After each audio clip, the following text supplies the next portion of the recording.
people have higher standards than her when it comes to what they'll fucking let happen to them you know. Like I've worked my absolute arse off to get where I am now.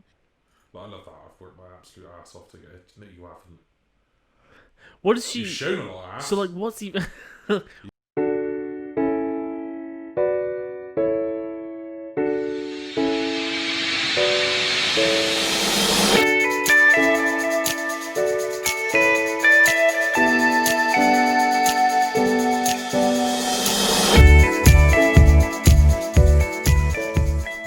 Have you not been able to see your penis in years? Then this is the podcast for you. Welcome to the Fat Podcast. Welcome. Again, rebranded. Well, not rebranded. This is like the third attempt now. Rebooted. The reboot. More reboots than we Spider-Man. are literally the MCU Spider-Man Yeah. of the Fat Podcast. Third time lucky. How you doing, Zack boy? I'm good. It's not been years for me. It's only been about a year since I can't see my penis. Oh, yeah. I can still see my penis, but that's only because it's massive. And yeah, let's go, man. that's it. That's only because it's huge. So yeah, this edition, episode 1, and I'm going to call it season 1. Season 1. Cool. Season 1, With episode 1. Because I'm thinking what we can do is do January to like the week before Christmas, and then we have like 3 weeks off. Yeah. 3-4 weeks off, and then the new season starts. So a season's a year. It's a year long. Yeah. That's a long ass. That's 52 episodes in a season, or Well, 49. Yeah, it'll be probably about 45. Yeah. Because I'm assuming we'll miss you might not come because it's always you that fucks up with the plans. You know what I mean? It's first time it ending was probably my fault. Second time it ending was probably your fault because of the whole, oh, my neck hurts, that kind of stuff. Yeah. Just saying. Yeah. We 1 for 1. Let's see who first to 2 or whatever, best of 3, whatever. That's probably true, to be fair. Yeah. Okay. So I want this edition, this episode 1, to be more of like an introductory again, because I'm imagining it's on the same channel that we did the original one. Mm-hmm. So we'll have some listeners, /viewers that already know us. Yes. Right, but for new viewers, listeners, they won't know us. Yeah. Yeah. So I feel as is like the case with all things. Yeah, trying to educate pork for some reason. I don't know why. So do you want to introduce yourself and what this is? I am Superman. No. You wish. I'm you Jay. Superman. I'm a fat bastard. Bastard. Yeah. And the last time we did this, we felt it helped both of us stay on track, right? Yeah, definitely. I think the first time we did this, I think I lost about 15 kilos because I wasn't nearly as big as I am now, unfortunately. And I consider myself overweight. Little did I know how wrong I could be. But yeah, I think it really helps because I lost about 15. I kept off for a while. Yeah. And then a year happened, tons of shit happened, and pandemic happened, and yeah, things just went crazy. What really happened to you? What happened to me? You got into a long-term loving relationship. Yeah. In that time. A healthy, loving relationship. Yeah. It's called, we call it love weight. Love weight. Yeah, mate, because you just like, I don't know, even if you think you don't, you probably still do. When you're single, right? Mm. You always have a little niggly feeling in the back of your mind, no matter where you go. Yeah. I got to at least look presentable, you know, try and be somewhat attractive, yeah? Which is kind of insane when you think about it, because in reality, and this is one of the reasons I want to do this, and one of the reasons I want to try and lose weight and be better, it should be the opposite. If you're in a loving relationship, you should be trying to be your best for that person that you love, right? It doesn't work that way, though. It doesn't work that way. No, but and then as soon as you remove that, you get into a loving relationship. And I mean loving relationship, not just a relationship. Yeah. Right? because kind of the person that you're with constantly reassures you that, like, no matter what happens, they'll be with you anyway. So, like, you're like, instead of having 6 chicken nuggies, I'll get the 20 share box. You know what I mean? And then it just steamrolls from there. But the share box remains in quotations. Yeah. Because it's not going to be a share box. Yeah. When I go to the drive-thru, I just go, can I have a 20 box? And they're like, do you mean a share box? I'm like, no, just 20 chicken nuggets for me. Don't put that label on me. And give me some of those sweet curry dips. But so it's going to be an interesting one, because when we first did the Fat Podcast, I was a little heavier than I am now. Yeah. But you were very much not as heavy as you. Man, It was like, because it's kind of, because I was like, what are you talking about? You're insane. You're trying to lose weight, all this kind of stuff. How do you feel about if you were to look back at you on the pod originally, going, I wish I need to lose weight? I'd just be like, chill out, bro. Just chill. Just chill. I understand that you aren't unhappy with... Basically, I was unhappy with, like, this much fat on either side of my belly. That's it. And that's what I was unhappy with, because it wasn't lean, right? I'm like, just chill. As long as you're healthy, just exercise regularly, and you're fine. Just don't worry yourself so much about it. Yeah. Now, it's very different. And I can give you exact metrics if you like. Yeah. Because... do you want to go first? Yeah, go first. So originally, I was 90 kilo. This was in the first wave of the fat pod, right? I was 90 kilograms, and then I managed to get down to 75. So it was like 15 kilos, right? Is that right? Is that math right? Yes. Yeah. So 15 kilos. And I was pretty happy at 75. I was like, I could do better to like tone the end bits, right? But that's what I was really obsessing about. And I mean obsessing. I think I've had problems with my weight my entire life. I think I've never had a time where weight wasn't at least in the forefront of most of my thoughts. Either I'm at a weight that I'm happy with or happier with, and I'm like, okay, this is better. I need to maintain this. Right? Have I told the story about the shirt before? The shirt? Yeah, so no. I was in I think it was M&S or something, and there was a really nice shirt that I wanted, right? But I was 90 kilos at the time, and I was like, oh, it doesn't really fit well, kind of bulging at the belly, not really great. But the medium, if I could fit in the medium, I'd be like, okay, that'd be kind of perfect, because it's kind of like flat, relatively good, right? And then I did it, I put the shirt on, when I got to 75, I was like, wow, I'm too skinny. It didn't look good, it looked like I was like... It's almost like someone said that constantly on the podcast. But that's what I'm saying. And like, no matter where I am, it's always something that's at the forefront of my mind, which is annoying. And it's something that I could probably work on. But I think as of right now, it's valid because it's actually causing other problems in my life. Like, I'm not as agile as I want to be. I can't, like, I used to be able to sit down on the floor, get back up in like one spring motion. Yeah. I used to be able to... There's this gate at the bottom of our stairs, like a child gate to stop the dog from going crazy and like wires and shit, right? I used to jump that from the 5th step up down to the floor. Jump over the gate from the 5th step up onto the floor. Funniest thing is, I think, because I'm imagining your house, and I know on the other side of that gate is a door, and I'm just imagining you jumping as someone walks in, and you're just like kind of just... That's only happened like once. But... No, yeah, so I'd run, I'd do like from the 5th step up, jump over it, land, and I'd be fine. And that'd be like just a fun little bit of my day that I would have just jumping over something. Yeah. I would probably break my knees if I did that now, which is insane. Yeah. It's weird because I'm going in for this for very different reasons now. One, I want to be better for the woman I love. And also... just be able to be happier in being able to do stuff, man. Like, I'll go on the floor, and sometimes I'm like, I have to wait for a few seconds to be like, how do I strategically get up off this floor? And that's just like, that's not it. And it comes with a bunch of problems as well. I think you discussed this when you first lost a bunch of weight.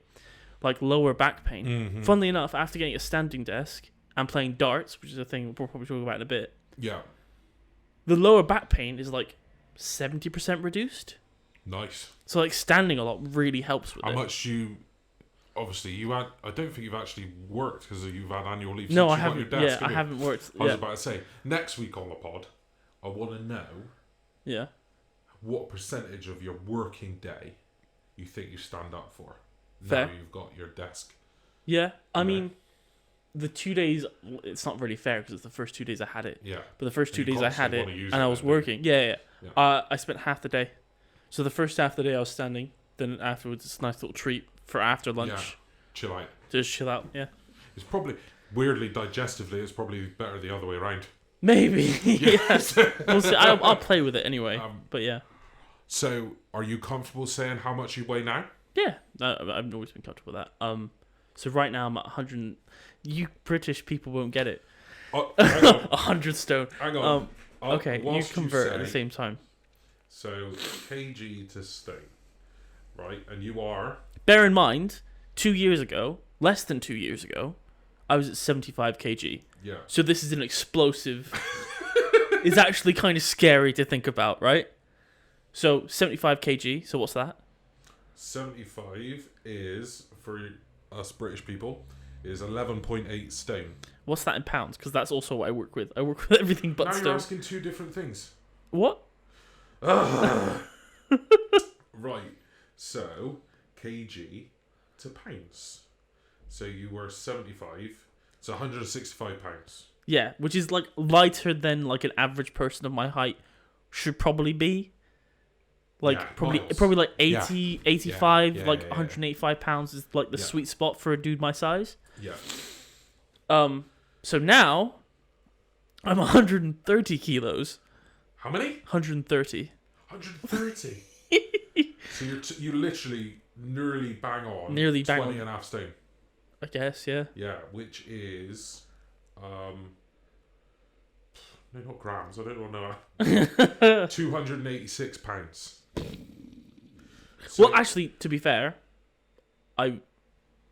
this is the calculation I had before. Yesterday I weighed myself. I'm currently 127 kg. right. But 130 is the one I've had for like the past Yeah. like 4 or 5 Yeah. months, that kind of thing. So actually first, how'd you feel about that? What the? 130. It's not great. It's not great. It's very not great. But the thing is, I'm also kind of the fact that it happened in such a short span of time is bad. Obviously, like I've got stretch marks up the wazoo, right? But also, it kind of gives me a little bit of hope because it's like, okay, this is a relatively new thing. I haven't been this weight for 5 years or 10 years. Mhm. There's still time to correct this thing. You know what I mean? Not that there isn't if I was, but just in my mind, it's like, oh, you're not doomed to this because you haven't been like this for years. This is a relatively recent development. Mhm. Not that that's a healthy mindset to have, even if I was, but you know what I mean? Yeah. It's just a problem with weight. It's a lot easier to put on. Yeah. That is to get rid of it. It's Yeah. But yeah, so yeah. So I need to lose, like, ideally, I need to lose 100 pounds. Because 185, 186 would be like the perfect sweet spot for a guy Yeah. my size. And Yeah, I'm currently yeah, 285, yeah, 286. 100 pounds, yeah. 100 pounds pretty much dead on. It's a nice round number. Yeah. Well, it's a round number. So yeah, obviously, I'm a big boy. You're big. You're like, Yeah. what, 6'4", 6'5"? 6'5". 6'5". Right. I weighed on Tuesday. Mm. So I've been on my diet since Tuesday. For whenever this pod goes out, it's Saturday today. Mm.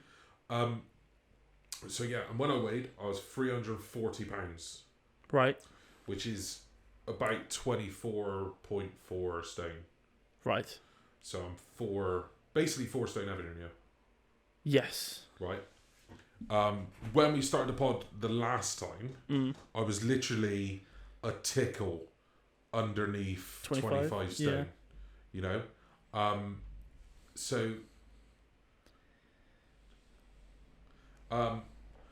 so it gives me hope because Yeah. I know I've done it from here before, Yeah. or less than here before. More than here. Yes. 'Cause you- More yeah, than yeah, I've yeah. done it from more than here. So it gives me hope, but also it's annoying, man. Because like I was literally sat where you are now, like you're exact weight, Yeah. and I was like, oh, savage! I'm gonna be 20 stone Yeah. or below for the first time in 10 years. Yeah. You know, at the time. And I was like, this is going to be biblical. And I also had my car accident. And I never reached it. That was, like, even though my goal was 18 stone, Yeah. my, like, secondary goal was to just not be 20 stone. Yeah. And it still pisses me off now that I never, ever reached that. Yeah. So that's my main goal now. My secondary goal is 18 stone. Yeah. Because I'm still not convinced I like how I look at 18 stone. But for the opposite reason, I think I might be too small. Really? Yeah. So I think getting back to what I was. What is that in pounds? So Because you just did it, 20 stone. You were 20 stone 4 and you were 286. 86, right? Yeah, 286 pound is about 20 stone. Yeah. So yeah, so I'd like to get back down there again, so I can remember how that felt. Yeah. Because it felt good. Because I was standing taller, because my spine was straighter, all that kind of stuff. Pain was almost non-existent. And then I can gauge again and be like, "Now your titties are still a little bit too big. Get rid of them." Yeah. But I think at that point, my focus will then become gym. Yeah. Rather than losing weight. Like I'll still diet and stuff, but I'll probably swap my lose it to the lowest amount. Yeah. You know, You mean the lowest, the highest amount of calories, lowest amount of loss. Yeah. Because then I can intake more food to work off at the gym. Yeah. But yeah, that's where I am. You know, it's like I just want to stop being a fat bastard. It helps because my girlfriend's also on the diet kick. She's probably, I've said this to you before, she's probably more motivated than I am right now. You know, like I'm motivated, but she's like proper That's motivated. good, man. You know, like buying fucking eggs, you know, for omelets, like having salads, all that kind of shit. It's a lot. It's going to be very valuable, I think, to have that.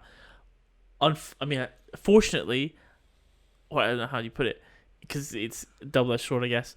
My girlfriend doesn't need to worry about her weight at all. She's perfect. Toy-sized. Yeah, she's perfect condition for what she is. She can even stand to gain weight if she wants to, but she doesn't want to, so whatever, right? Yeah.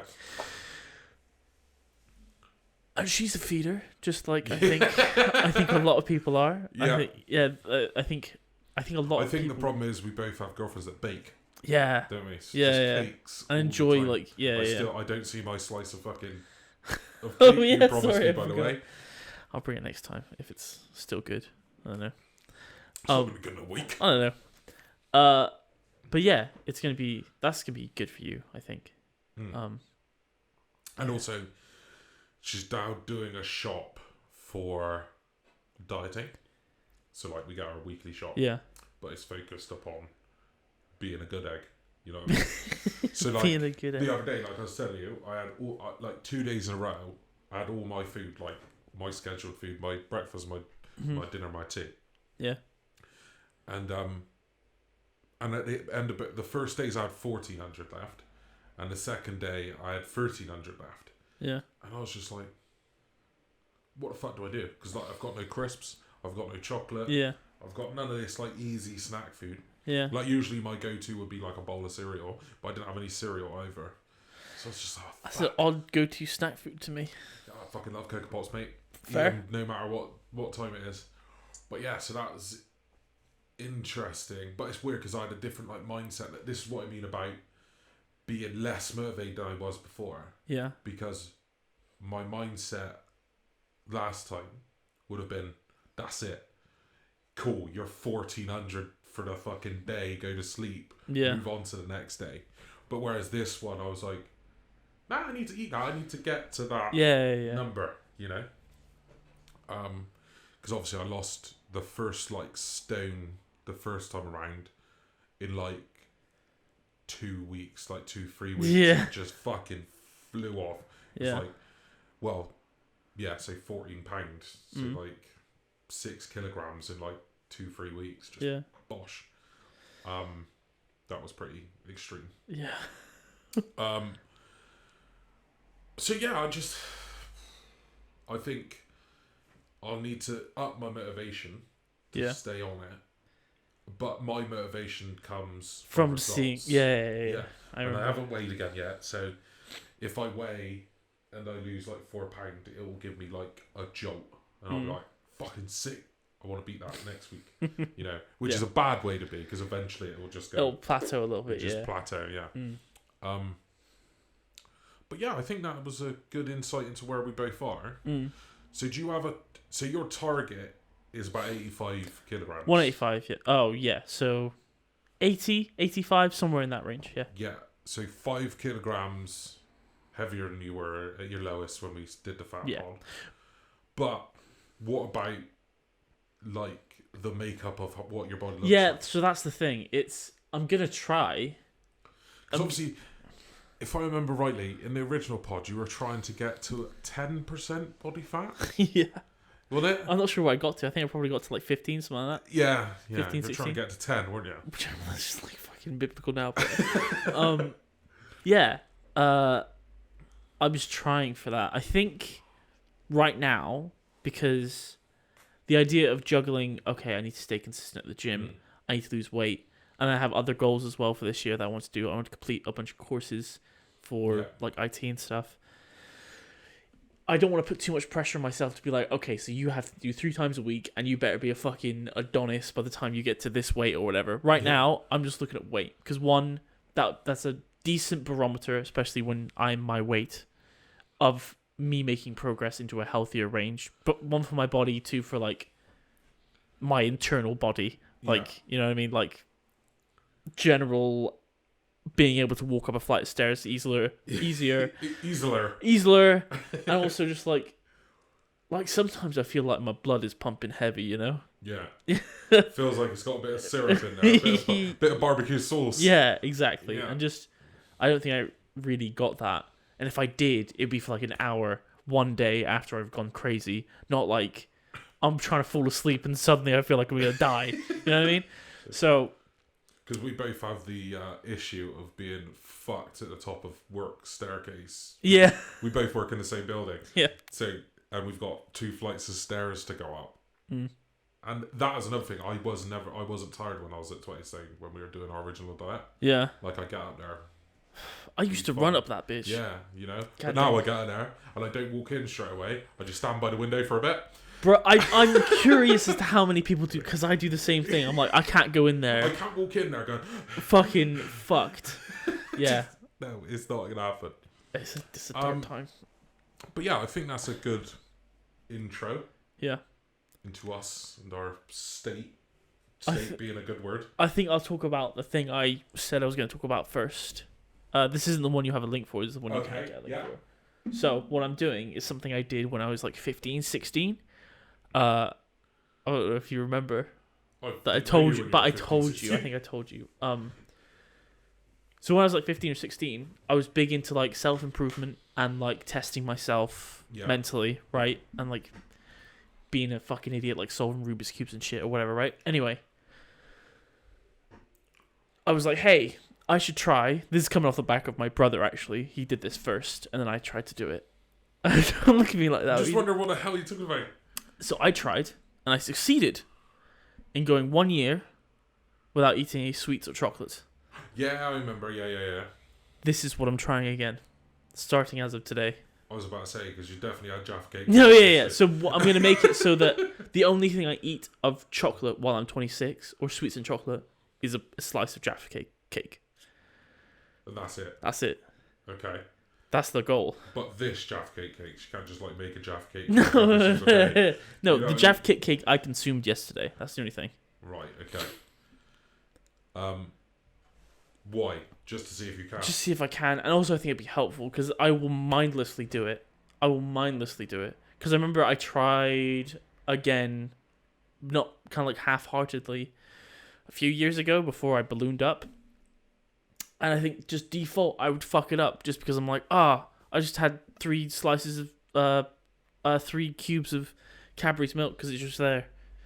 Like, you absent-mindedly do this stuff. I think being able to attentively not do that, I think would be valuable. Yeah, it's like, I'd have to do it with something else. Yeah. Because, like, as I've told you before, like, chocolate and sweets are not my go-to things for snacking. So it wouldn't be a big enough sacrifice for me. Yeah. You know, like... In fairness, sweets not so much, but chocolate, I'll have tons of chocolate like or anything.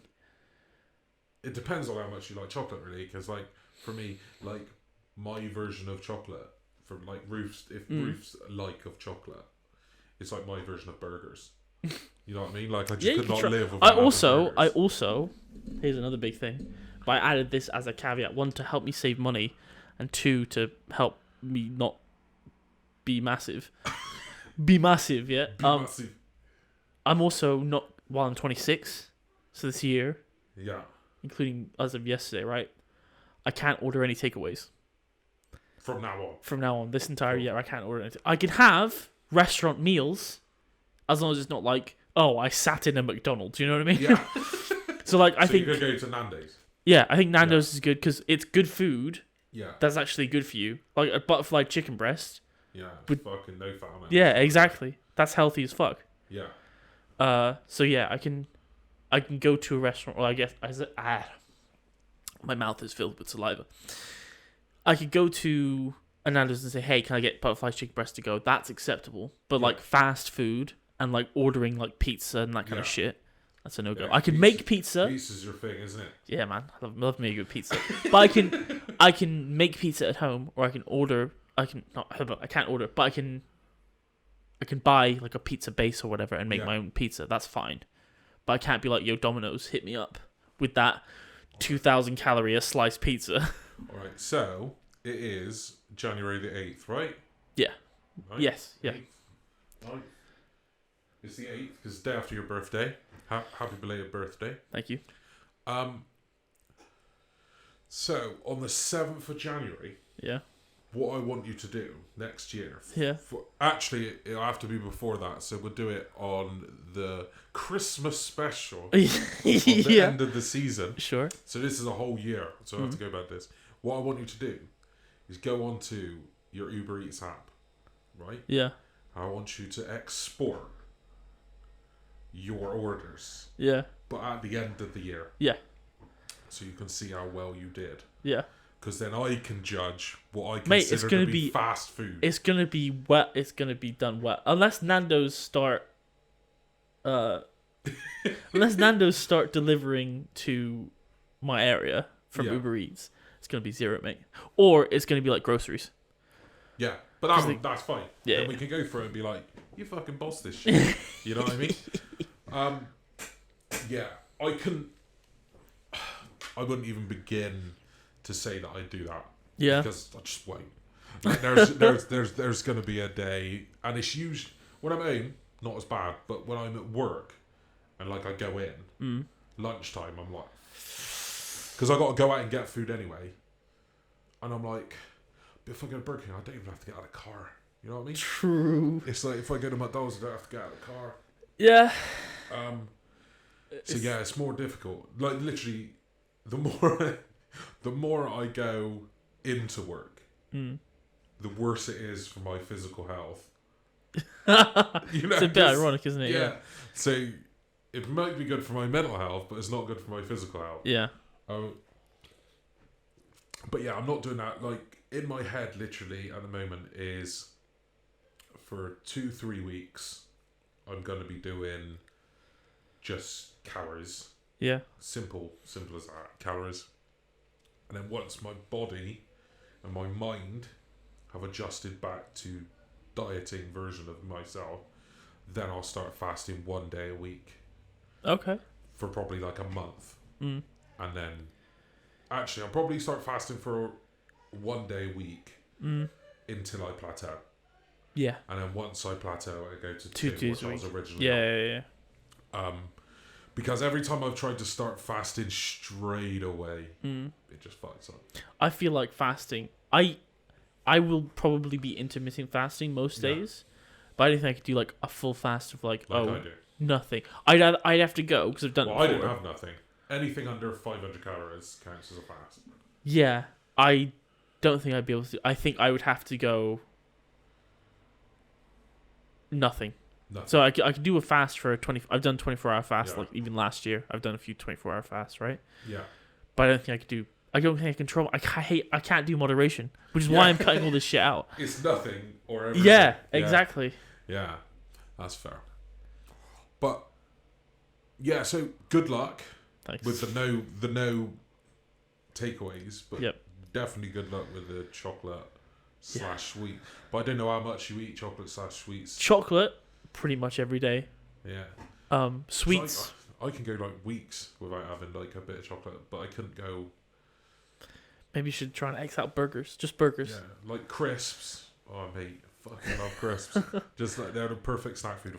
I think it's just because I love potato. Anything potato I will eat. To be fair, potatoes are I've fucking got to amazing. have like some Irish in me or something. Just like I fucking love potato. But yeah, I get you. let's move on. And I think we'd be remiss if we didn't talk about something that we both love, Yes. and that is Spider-Man. How good was No Way Home, son? Are we doing spoiler free? Wait, yeah. People, spoiler alert. Spoiler alert. Warning. Are you gonna put or we'll just wave at the screen when we're done? For a little while, we're going to be talking about Spider-Man No Way Home. So if you haven't watched it, I'd go away now. And I would go Or away like and for watch it. for a few minutes. Yeah. What you can do is scrub through the picture, because we'll move on to the next story and wait until this screen Changes from Spider-Man. and then we've not talked about it. So 3, 2, 1. Right. How good Fucking was No Way Home? biblical. Well, you can see from here, 94 Tom's rating is insane already, but 98% audience score. And I don't want to say it, but I think 2% of those people are the people that just dislike videos on YouTube because they want to. Yeah, I mean, know what I mean? yeah. I think, or they're just sad because they're like, well, I'd never watched the original, so it's not really that good to me. But it was just so good, man. It was really good. Like, it was quite funny because obviously me and you went with my dad, my girlfriend, your girlfriend, and my girlfriend's friend. And we sat in the middle of everyone, like next to each other. And it was quite funny gauging our reaction with their reaction. Because stuff's happening in it, like, for instance, when you see Matt Murdock.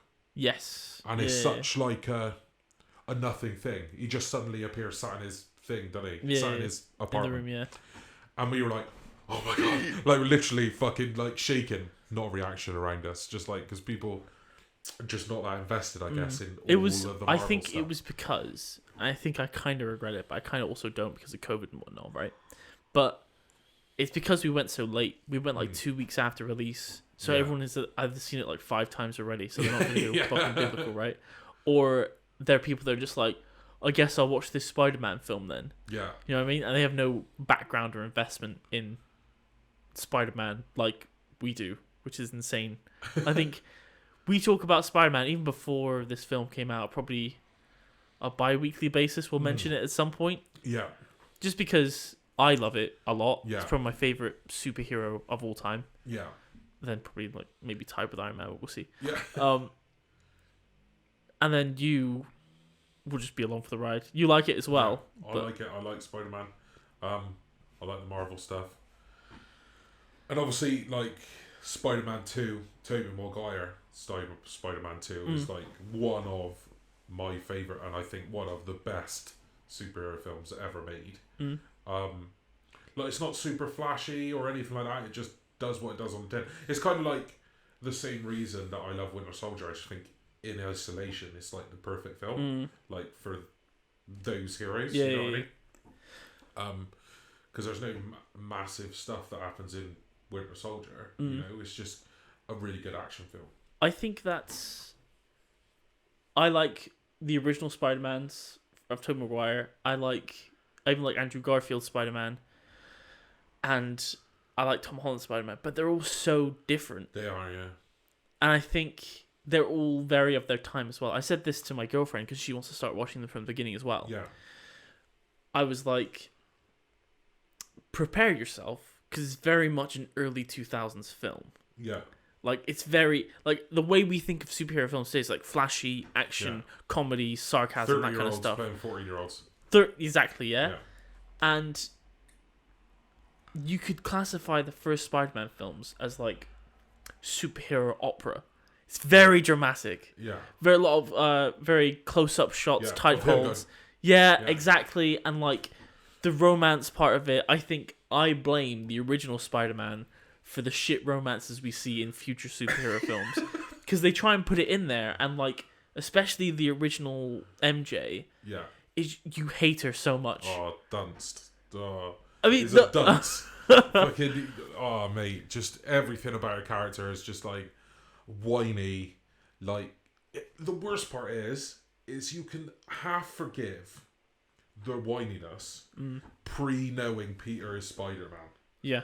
But as soon as she knows he's Spider-Man, all of her then on whining becomes madness.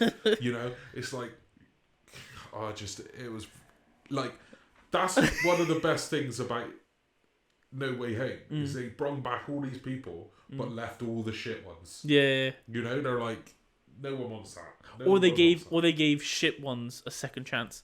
Yeah. Like Electro. Jamie Foxx got a second chance at being a decent Electro, which is good. And yeah, I think also weirdly, Spider-Man, Andrew Garfield's Spider-Man and Tom Holland's Spider-Man have like reversed the trope of like the shitty girlfriend or shitty romance. Yeah. Garfield's Spider-Man, she was smarter than him and helped him defeat Electro, right? Defeat, I sound like a child. She beat him! And then obviously, if you haven't seen the second Andrew Garfield Spider-Man, go watch that, because spoiler alert, Gwen Stacy dies. Yeah. And like, it's dramatic, and you actually feel for the character because you feel that relationship. You know how they made each other better. It was great. Andrew Garfield is by far, I think, the better actor of the three. Really? Yeah, I think he's the best actor, especially with emotive acting. Like, I think... Oh, yeah, he says a lot with his face. He's very emotive. Yeah. Like, we're both sat there, and like, when he saved new MJ, you're like... And you instantly want to cry, because you can just see it on his face. Exactly. You know, he's happy he saved her, but he's still sat there going, I couldn't do this. Yeah, for my... it was a whirlwind. He got a redo of saving. Yeah. But it doesn't bring Gwen Stacy back. But it also helps him resolve some issues because he got bitter at the world. Yeah. And it's just like all of that was read in his face in a second, which is crazy. Because like if you look at Andrew Garfield's like career outside of Spider-Man, he's very much like a serious actor. Yeah, very much. But being Spider-Man was a dream. He always wanted to be Spider-Man. So it's like Spider-Man's actually the weird bit in his career where he's like this jovial, jokey thing.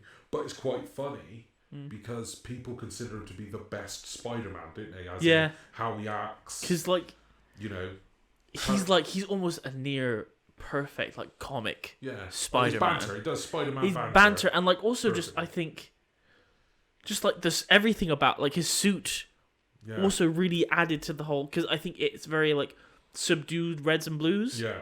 So and like on the contrast to a real world. New one's very much the opposite. I mean, you know? It's very which is obviously canon to like the old comics, Spider-Man and like the cartoons and stuff. But yeah, it was almost like I think you could freeze a lot of the Amazing Spider-Man, put a filter over it for comic, and it would look really well. Yeah. I don't think you could say that for like most of Tom Holland and like 50% of like Tobey Maguire. There is bits, but yeah. I just think one, it gave, I think it saved his Spider-Man. It's like Andrew Garfield's Spider-Man's now is saved in people's heads. Yeah. And like Toby's was weird because obviously it was the first film Obviously, just Spider-Man 1, so you got to go through all the boring shit of establishing why he's Spider-Man. Yeah. And then he had a great Spider-Man 2, where people were just like, oh my god. Because after that film, that's when they'd already signed contracts to do 3 and 4. Because it was so good. Yep. And then obviously Spider-Man 3, like we've heard, like you say, like Raimi didn't want to fucking do the film. He didn't want. Either he didn't want to do the film, or he didn't have complete control. Or basically, he tanked it. He tanked the film. He just tanked it on purpose. And obviously it was so bad that the 4th got cancelled. Yeah. Which then led to the reboot with the Amazing Spider-Man. Yeah. Like 3 or 4 years. It wasn't that long after. It wasn't that long after. But it's strange because, like, it depends on your generation, I guess, doesn't it? Because Tobey Maguire's my Spider-Man. Yeah. You know? And, like, I've always felt like with Tom Holland, I'm already seeing a different universe of Spider-Man. Yeah. You know what I mean? I've always felt like that, you know? Imagine how crazy it's going to be when you have kids and you're like, why are we watching this ancient Spider-Man film? It's so old. Look at You're the like, CGI, it's so bad. yeah, and it's just like, it's crazy because, like, I come across people now who are like 40, 50, right? And they're like, oh, this film from the 1970s was sick as fuck. I'm like, it's from like 70s. They could be very right, but there's certain off-puttingness. Yeah. I wonder if they'll feel the same because, but I'm not sure that's true. Yeah. Because the fidelity's still there. I could still watch Tobey's Spider-Man and be like, this holds up pretty well. Yeah. I mean, cinematography's there. The quality of the actual film is not bad. Yeah. And also, I think it's like Tobey's, for instance, even though, other than 3, which was just abysmal, just in everything, I think. But, like, I mean, number 1... It made the best memes, yeah, though. like, number 1, like Spider-Man 1, you've got Willem Dafoe. So no matter how bad the CGI is, Willem Dafoe is going to make the film good. Just because how he is as a character. He lit up this movie. Just how good he was. And then obviously you got Melina in the second one that does exactly the same thing but in a different way. They're just captivated on screen when they talk and how they interact with people. But then I think Garfield wasn't afforded that, so like no, he is. You know, like Jamie Foxx. We've had this conversation before. Jamie Foxx is a phenomenal actor. Yeah, you know, but like that version of Electro was just they did him dirty. Yeah, and then like also that version of trying to make a guy who's obviously a really good looking bloke. Yeah. Like, it just never works, man. Just stop doing it. I forget? Did they give him like buck teeth as well? They give him buck teeth, and they give him like a balding spot. Yeah, it just looked awful, and it also made no sense because it would have made sense in the way that they did it in this film, where after he gets this new amazing body because he goes, "Oh, look at my amazing body" when he comes back, doesn't he? But there was no point in making him ugly because they just made him blue and shit anyway. After. Yeah, so, it was pointless. And then in the second one, people just couldn't get past. No, in the first one, people just couldn't get past like how they made the lizard because they give him a lizard body but like a human face. Yeah, you know, it's just like no, he's meant to look like he's meant to look fully like a lizard. Yeah. You know, it's sad he got given the rogues that he did. Yeah.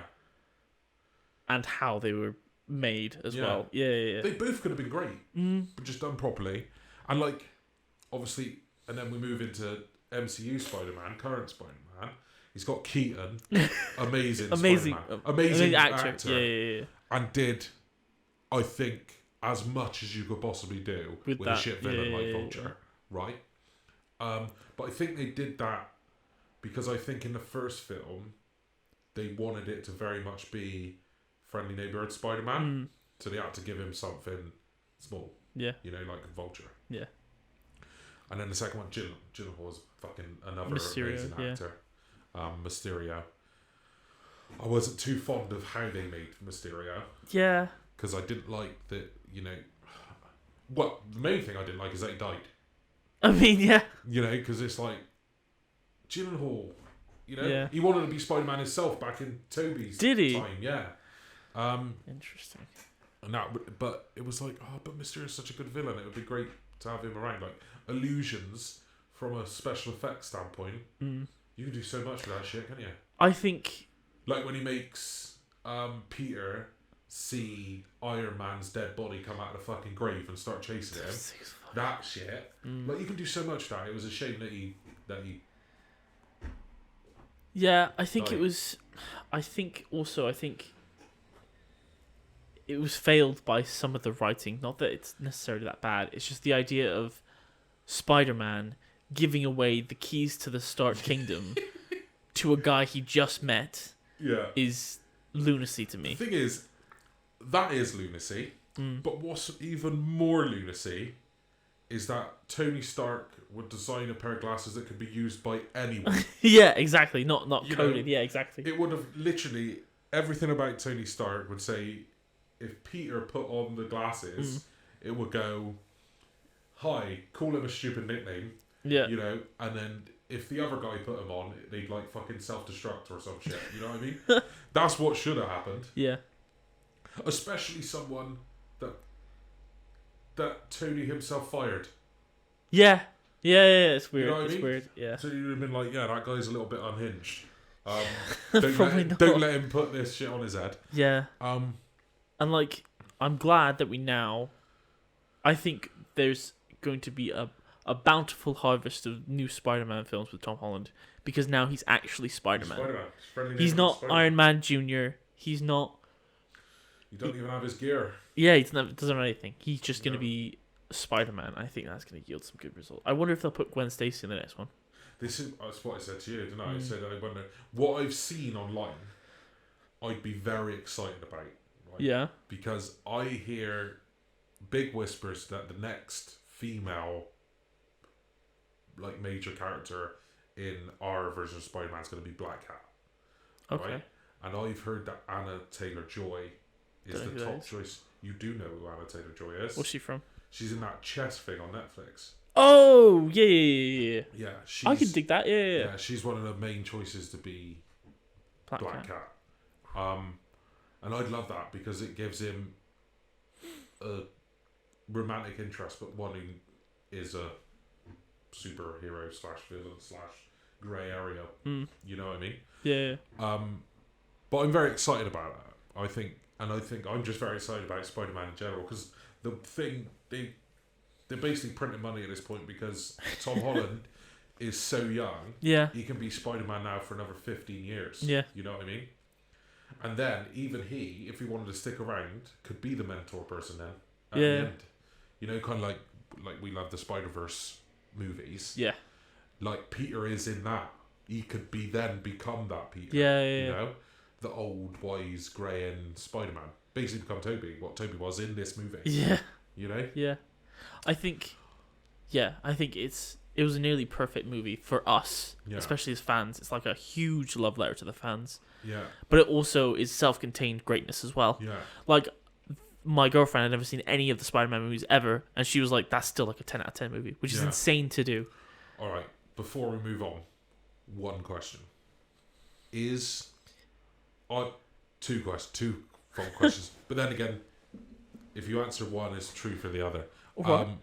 Is Spider-Man No Way Home the best Spider-Man movie ever made? Yes. Yeah. Hands down. Is Spider-Man No Way Home the best Marvel movie ever made? That's a big question. I would still have to give... It's hard to compare. Yeah. Because literally, this film is what, 20 years... Literally You're 20 talking years... about Iron Man 1. Yeah. Yeah.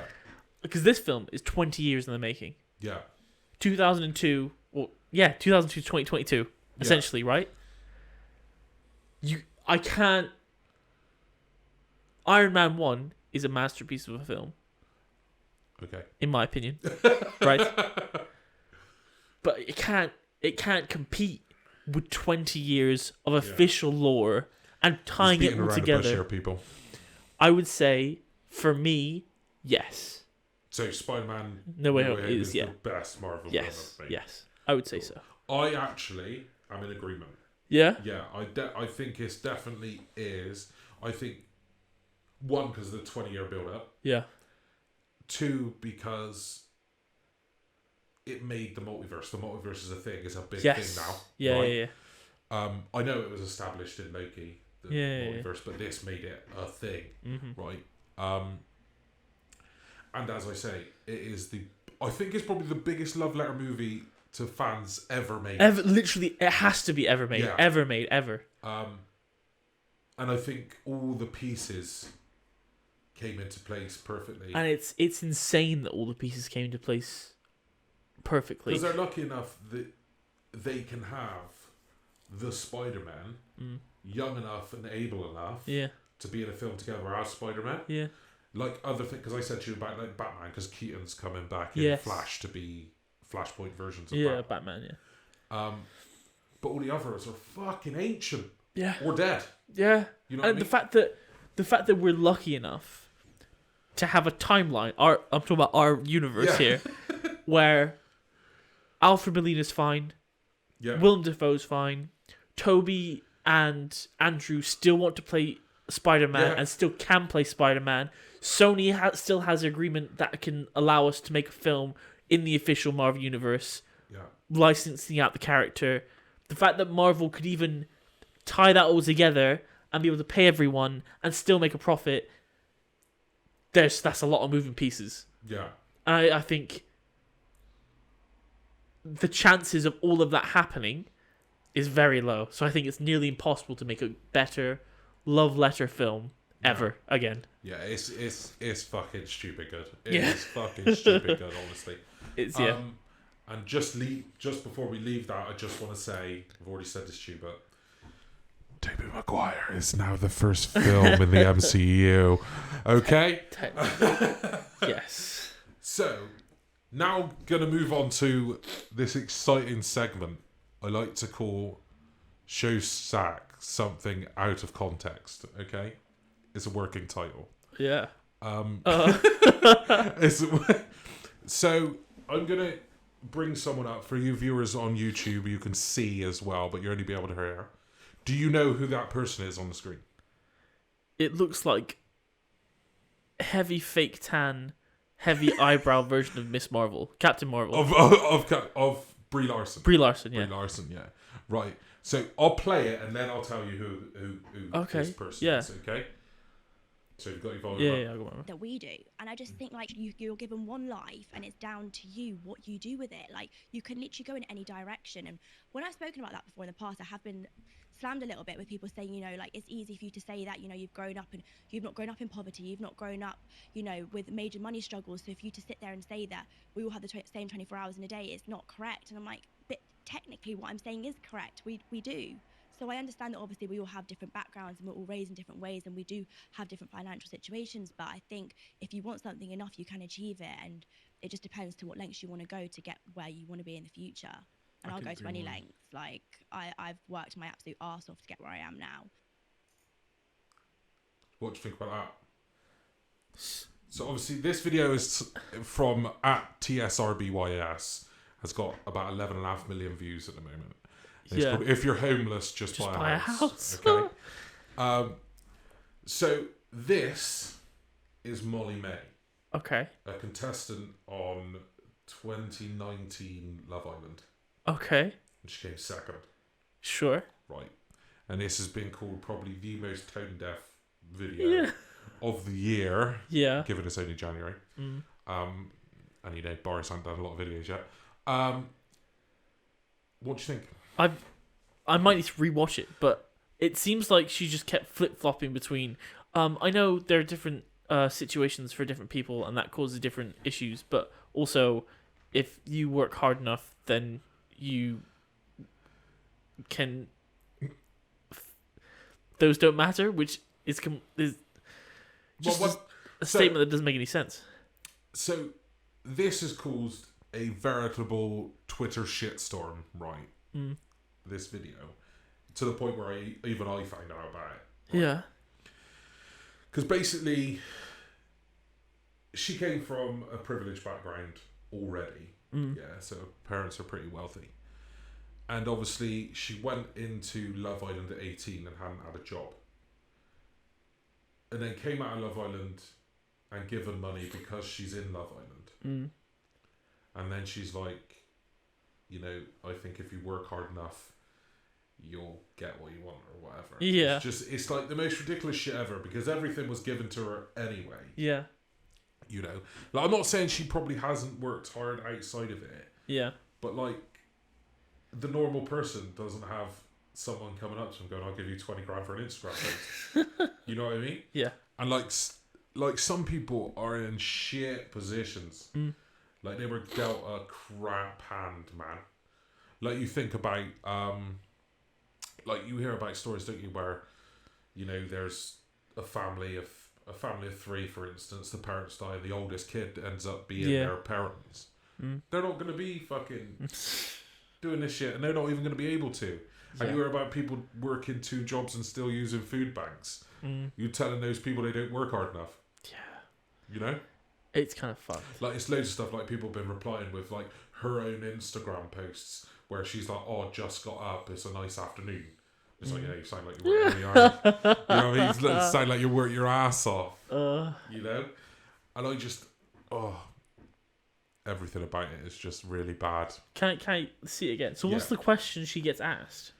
I think she's asked. It's on a podcast called. It's someone's clipped it from a podcast on YouTube, which is a really good podcast, by the way. Yeah. So no hate on the actual guy interviewing her. Yeah. It's called Interviews with the CEO. Okay. Wait, is that Tim Ferriss? No. I'm not sure, but Podcast, that's what it's from. That's what it's from. Okay. And I don't know what the question. I reckon the question must be, "What's your best advice for someone?" or some shit. You know. Right. That we do, and I just think like you're given one life and it's down to you what you do with it. Like you can literally go in any direction, and when I've spoken about that before in the past, I have been slammed a little bit with people. When I've spoken about that in the past, I have been slammed a bit. I fucking wonder why, Molly. Saying, you know, like it's easy for you to say that, you know, you've grown up and you've not grown up in poverty, you've not grown up, you know, with major money struggles, so for you to sit there and say that we all have the same 24 hours in a day is not correct. And I'm like, it's funny that she says it. It's like she's fighting against her own argument. It doesn't seem like she knows what she's even saying. No. but technically what I'm saying is correct. We do. So I understand that obviously we all have different backgrounds and we're all raised in different ways and we do have different financial situations, but I think if you want something enough, you can achieve it. And I get what she's trying to be motivational, but she's clipping herself at the heels every second that she gets. She's like, "You can do it, and I understand that you may not be able to do it, but you can do it." It just sounds like the most. I don't think she understands what she's saying. To get where you want to be in the future, and I'll go to any length. I love this. It makes it sound really sinister. It just depends on the lengths you will go to.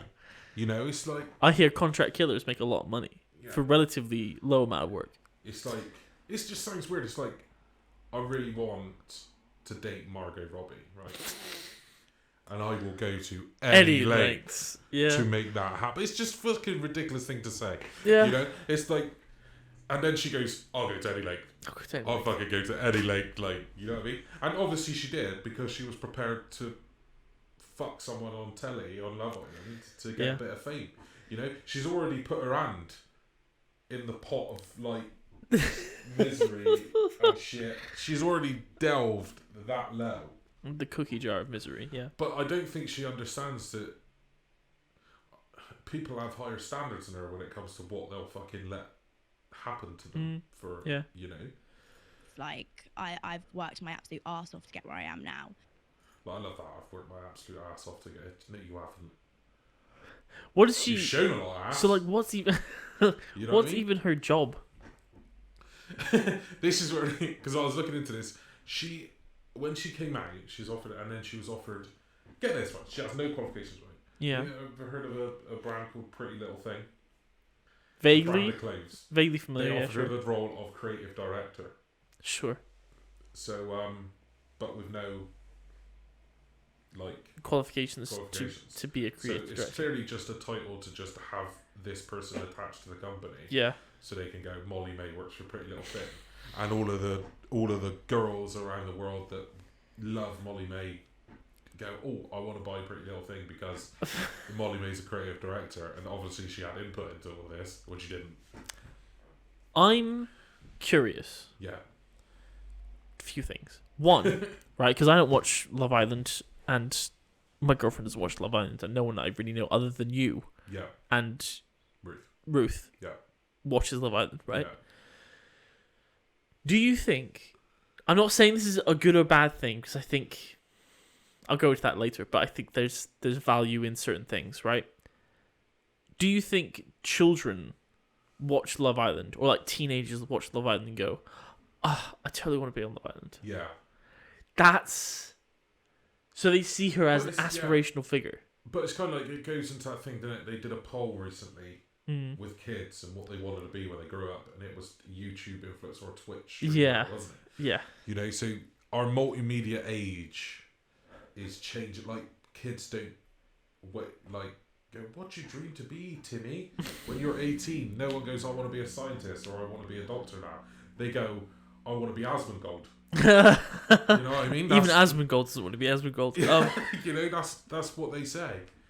I think I understand that completely. And it's quick fame for people, and not all of them, but a vast majority of them on these shows have no other discernible skills. That's what I'm saying, right? So, I think if you were... Oh, God, this is going to come out horribly. Okay, I think if... I once listened to a conversation between two people. I think one was like... I don't even know what the name is. Like, director of jobs for America or whatever, right? And they were talking about how even if you're like ACIQ or below...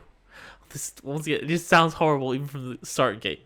If you're AIQ or below, you aren't even valuable to the military in any capacity. Yeah. Because you cause more problems than you're worth. Because you can't understand direction, I guess. Because you can't understand basic direction, and you can't be... Literally, the army wouldn't consider you. And the army always wants people. Yeah, but you too stupid. But you... Exactly, right? Yeah. And I think there is a curve. There's a bell curve. What, they should have a limit on... No! Rely on telly? No, but what I'm saying is... What you're saying is we should castrate people under IQ. That's... Isn't... I think it's good, or... I personally don't like Love Island. I don't think it has I don't think it would bring any value to me, right? Yeah. However, I don't begrudge people that do watch Love Island. I also don't begrudge people that would go on it. This is total lies. What? Fucking begrudges me for watching it every day. I don't begrudge you at all, right? You do you, right? But what I'm saying is, it's good that... Oh, God. I'm not saying that everyone on Love Island's an idiot, because that's probably not true, right? Yeah.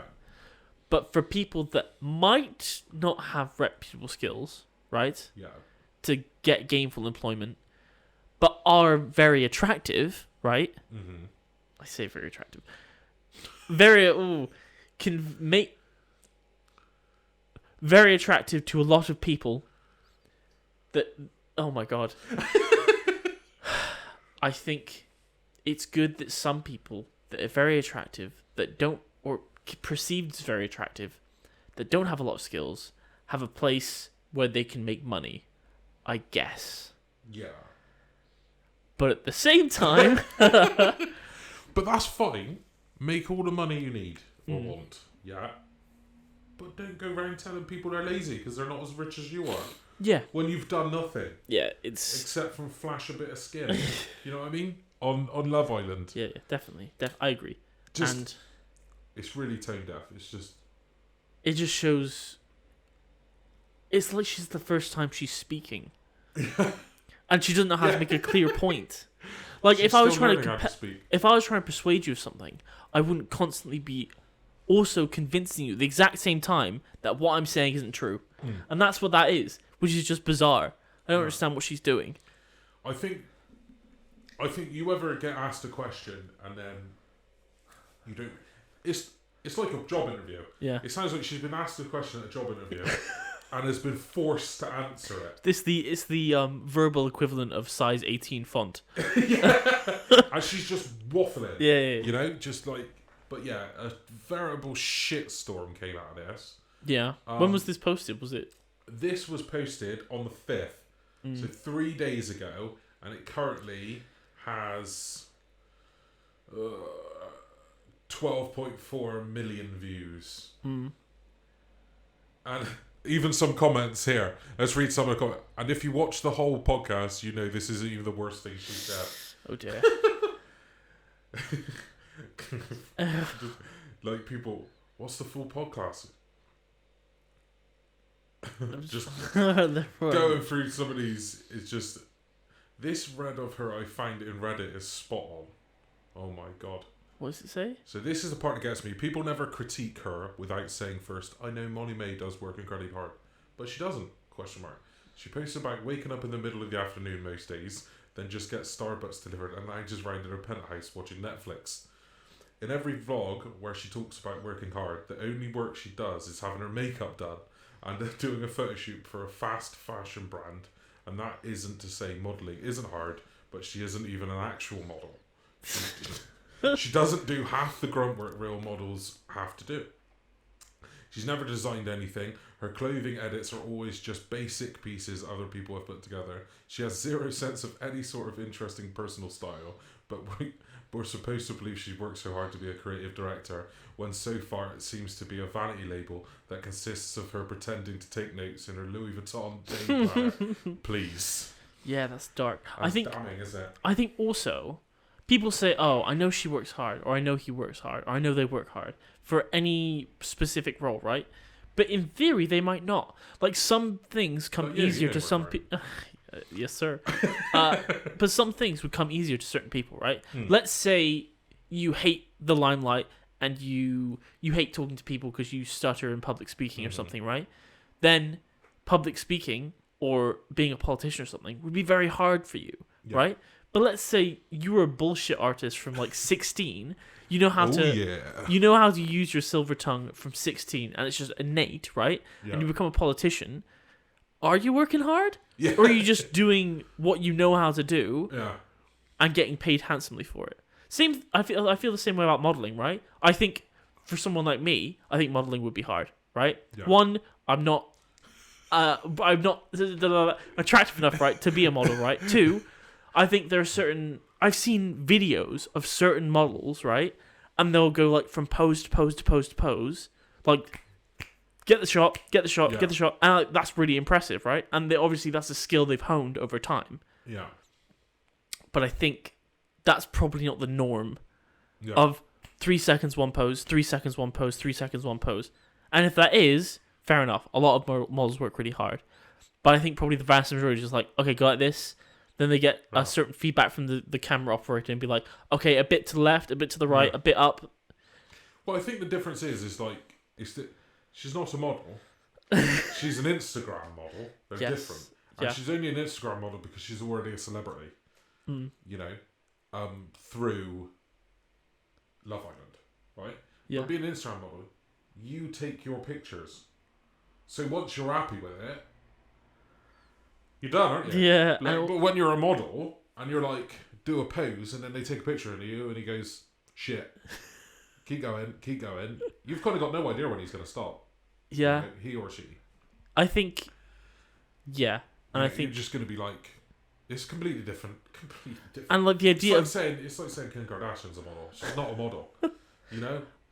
I think the fact that also your version of modeling is something 95%, my metrics are wrong. Let's say 70% of women do on their Instagram anyway. Yeah. So it's just living as you probably would have, but also getting paid. Yeah.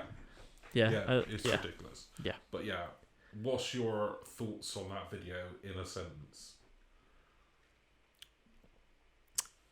Do you think you'd like to go for a meal with Molly May? I think discuss her views on life. People should consider their opinions before saying them. Yeah. Think before you speak, right? But that being said, we all make mistakes. And that's fair. And my last thing, have you seen this? How the Colston 4 were found not guilty. Who are the Colston 4? You can tell how much... Is this British? This is Bristolian. Oh yeah. This no. is right at home. There's no chance of that, mate. I'll tell Right? you remember when they pulled down the Colston statue? Oh yeah. They're the Colston 4, the people that Right. and they were found not guilty. What were the crimes? For Probably putting it down. Criminal damage. criminal damage. Is that? Criminal damage, defacing public property, left, right, centre. Okay, sure. How do you feel? I don't care. You don't care? If Because obviously you know why they pulled it down, right? yeah, because Colston was like what slave trader, slaver, right? yeah. Yeah. Yeah. Like probably 90% of people in Bristol, considering we were the hub Yeah. for slave trade. You're kind of doing the Tory argument here, where you can't delete history, you know what I mean? Yeah. Yeah. Maybe, yeah, sure. I don't know. I'm just Fucking saying, Tory! No. I'm saying I think veneration for any past people of history, or veneration or hatred, is kind of stupid. Because one, they're dead. Yeah, one, they're dead. And two, venerating them gets nothing. Yeah. Understanding them, sure, that's valuable, right? And understanding people who are evil, that has value, right? Yeah. Understanding why Hitler did what he did, Yeah. probably is valuable for the human race to understand why it happened and how it can't happen again. Yeah. And understanding good people are like, oh, I can model my behaviors in a certain way. But having like statues and being proud of something of your past, I think is stupid. Yeah. Yeah, I agree with all those points. Do you think that the Colston 4 Yeah. should have been punished? To be fair, because I think statues are stupid, Yeah. I don't care. But I understand why you Pretend think it's not a statue, it's any other bit of public property. public build. Okay, so like they destroyed a park. Yeah, but that park was celebrating a slave trader. So it was a okay. So It and was that slave park, trader park. and that park wasn't used for playing on. It was just a park. Yeah. I see. I find it very. If it was like a public property that was being used and it has negative consequence, I'd be like, fuck them. Yeah, throw the book at them. Yeah. But if it's a statue, I so don't care. It could have been a statue of Mother Teresa and they tore it down. I still wouldn't care. True. Well, Mother Teresa's cunt, but I mean, yeah, I'm very much fence sitting on this bit because the title doesn't, like, if you remember what actually happened, it was like there was a 4 that took it down, but they were like in amongst like a fucking mob. And I just don't like mobs in general. Sure. No matter, a mob never does any good for anyone. Yeah. You know, no matter what they're fighting for. And they're just like ripping down this thing and they're all chanting. It was really fucking like medieval. You know, they probably would have burnt it at a stake if the thing would burn. But yeah, it was just weird. But I don't even know what punishing them would do? achieve.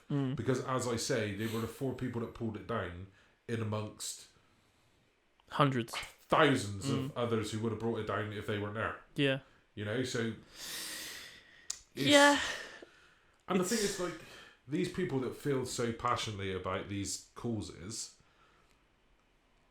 they're not scared of what will happen to them because, like, the people that, like, it's a crime to fucking stand on the motorway. It didn't stop fucking that protest not a while ago when they all fucking stopped the motorway. Yeah. Extinction Rebellion didn't stop Extinction Rebellion from doing it. Yeah. I think because they know in numbers, there's safety in numbers. They're not gonna put 1,000 people in prison. Yeah. It's just not gonna happen. Exactly. You know? I think maybe at the very least they should have got fined. Yeah. Once again, I think it's very difficult for me to talk about this because. But I also, on the other side of that, I think there should be a discussion on what we have in our public spaces. I agree. And how we clean that shit up. Yeah. You know, because obviously there's loads of these things, and not just in Bristol, fucking everywhere. But it's the argument about deleting your history. The reason that some of these places are what they are is because of the people that the statues are there for. You Yeah. know what I mean? But I think, Even though it's bad.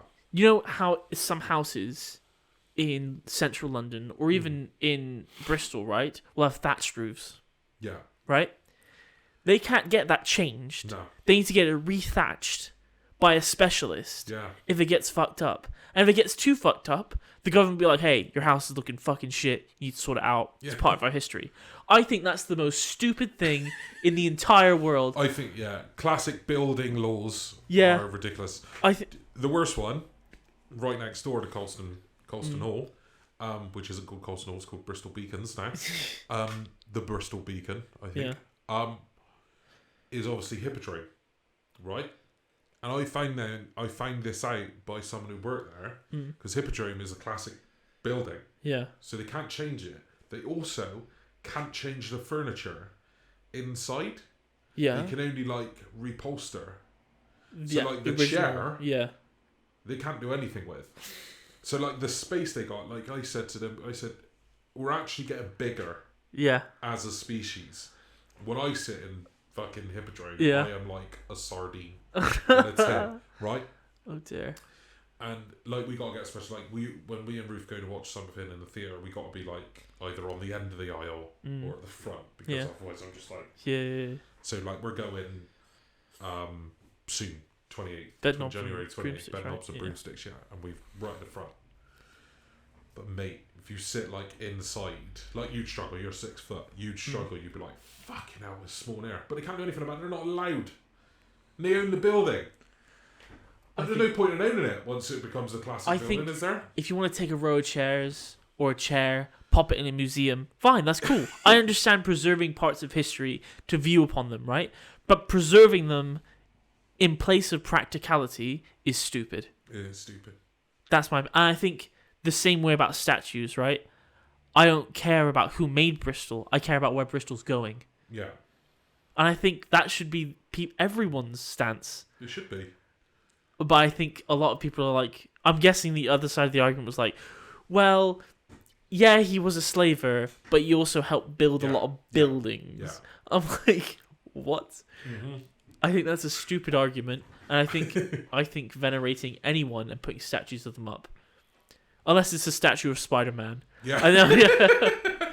Unless it's a statue of Tony Stark. I don't understand. want it. Yeah, and I understand the purpose of statues or at least I think the purpose of statues should be as a beacon of something, of hope or justice or something.